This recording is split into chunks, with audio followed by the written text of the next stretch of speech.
এই দিনে কষ্ট রে কত জায়গায় কত থাকা লাগে এই জায়গাটা দেখেন গাছ পুরা।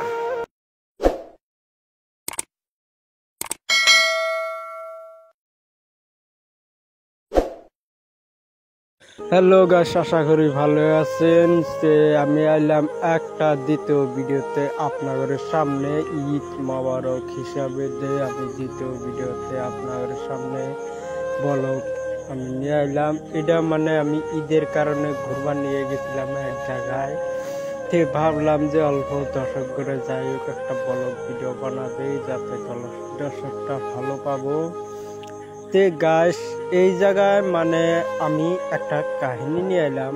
এই জায়গাটা দোফা জায়গা, মানে চাইরমুড়া পাথার, এই বিল পাথার আদি যাবে এই জায়গাটা। এই জায়গাটা হলো কি জানেন গাইস, মানে এই জায়গাটা গরিব দুঃখী অসহায় মানুষ এই জায়গাটায় থাকে। দেখে খুব মায়া এলো যে জায়গাটা অদ্ভুত, যাতে দর্শক করে দেখালেন যে গাছ দেখেন এই যে কি সিস্টেম জায়গাটা। ওটা দেখেন, ওটা হলো নদী, মানে ওটা একটা বিল, বড় বিল। তো ওই বিলটা মানে পুরা বিল আছে, ভালো লাগবে। তো গাছ কি কুমার গরিব মানুষ এই দুনিয়ায় কত কি কষ্ট করে লাগে, কত বানপানেরই কত দেখতে পাচ্ছেন গাছ। এই যে আপনার ঘরে এখন দেখাইতেছি কিরকম ভালো লাগবে।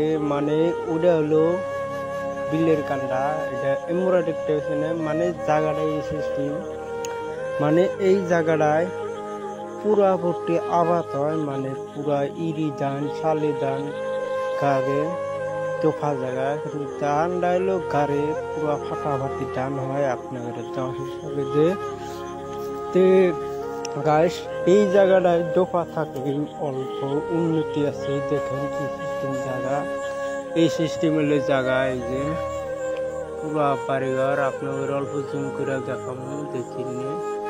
এই দেখেন গাছ, মানে গরম দেখাই যায় না, কালা কুসকুসা। দেখেন আপনাদের আমি লাহ লাহে দেখাইতেছি। ওই যে মোরা দেখেন চারি মোরা মেঘ, মানে বৃষ্টির সম্ভাবনা আছে। কি কমু আর গাছ দুঃখের কথা, এইগুলা জায়গায় যখন আহি মনে এরকম একটা তাপ হবে যে গরিব মানুষিয়া এই দুনিয়ায় কেন গরিব মানুষ কেন বানায়। এই দুনিয়া হলো দুই দিনকার দুনিয়ায় কিছু মানে গাছ ধরাইছে, মানে পুরো বৃষ্টি ধরছে, এই কারণে ধরবে আর জানাছে ক্যামেরা হাতে আছে কিছু মাইন্ড করবেন না। মানে বৃষ্টি আইছে পুরা ভর্তি আপনার গাছ, বৃষ্টি ছাড়লো। গাছ আমি পরবর্তী ভিডিওটি দেখা করবো। আর আমার নিয়ে সবাই দোয়া করবেন। আমিনুল ইউটিউব চ্যানেলটা সবাই একবার নিয়ে যাবেন। কথা হাবিস, পরবর্তী ভিডিওতে দেখা হবে।